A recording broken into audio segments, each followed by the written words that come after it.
Os crimes ambientais, eles estão previstos na Lei 9.605, como eu já havia dito, não será possível abordar todos os crimes ambientais, tendo em vista que a lista é muito grande. Dando sequência, senhores, a responsabilidade em relação a crimes ambientais não é objetiva. Por que eu quis abordar essa questão aqui logo no início na aula? Porque em relação aos danos ambientais, a responsabilidade do causador do dano ambiental, ela é objetiva, não precisa ter nem culpa nem dolo. Basta ter um nexo de causalidade que ligue a pessoa ao dano ambiental, que ela é obrigada a reparar esse dano ambiental. Um exemplo claro para ficar bem fácil entender isso. Vamos supor que algum de vocês possua um imóvel rural. Vocês arrendam esse imóvel para alguma pessoa e vai viajar, vai morar em outro estado, etc.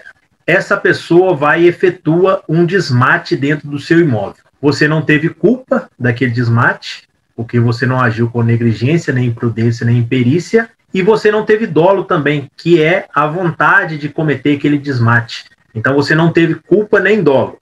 Porém, em relação ao dano ambiental, como a responsabilidade ela é objetiva, por apenas ser o proprietário do terreno, você terá que reparar aquele dano ambiental. Então, se a pessoa ali fez o desmate e foi embora, quem terá que reparar aquele dano ambiental será você, o proprietário do terreno, mesmo não tendo culpa nem dolo por aquele desmate.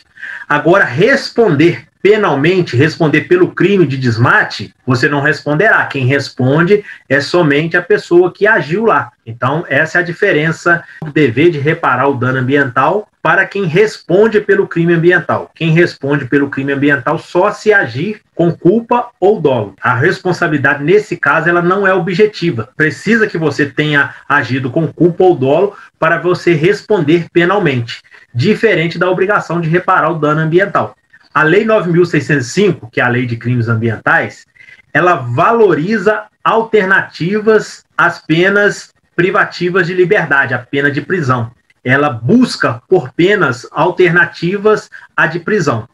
Na Lei de Crimes Ambientais, existe 20 crimes que são considerados de menor potencial ofensivo, que são aqueles que a pena máxima não ultrapassa 2 anos. Quem é flagrado cometendo esse crime, primeiramente, no momento ali do flagrante, se a pessoa se comprometer a assinar um termo, se comprometendo a comparecer perante o Poder Judiciário no dia marcado, ela não será conduzida presa.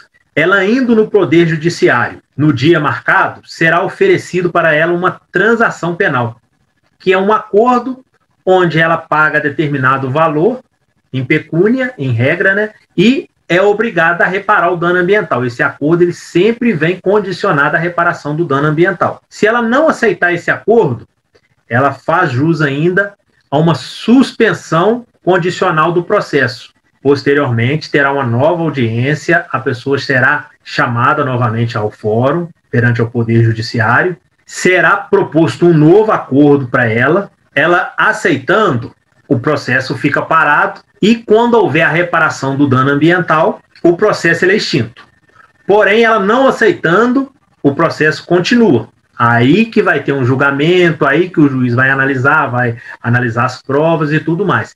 E mesmo assim, no final, o juiz pode converter a pena privativa de liberdade em restritiva de direito. Então, em regra, é muito difícil alguém ser preso, realmente ficar preso por crimes ambientais. Então, na lei, nós temos 20 crimes que são considerados de menor potencial ofensivo, que são aqueles com pena máxima inferior a 2 anos. Temos mais 20 crimes que são considerados de médio potencial ofensivo, que são aqueles que a pena mínima, porque os crimes eles sempre têm uma pena máxima e uma pena mínima, não ultrapasse 1 ano, não seja superior a 1 ano, eles são de médio potencial ofensivo.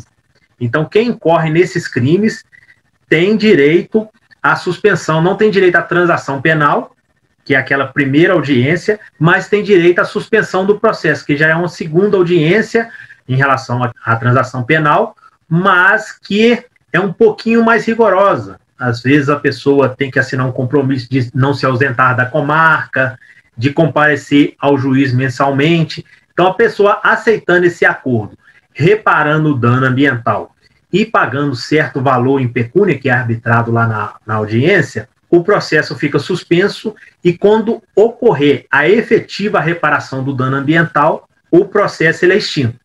E na lei de crimes ambientais, nós temos apenas 4 crimes que são considerados de maior potencial ofensivo, que são os crimes do artigo 32, parágrafo 1º, que é o crime de maus tratos a cães e gatos, que foi introduzido esse aumento de pena na Lei 9.605 recentemente, teve grande vinculação na mídia isso.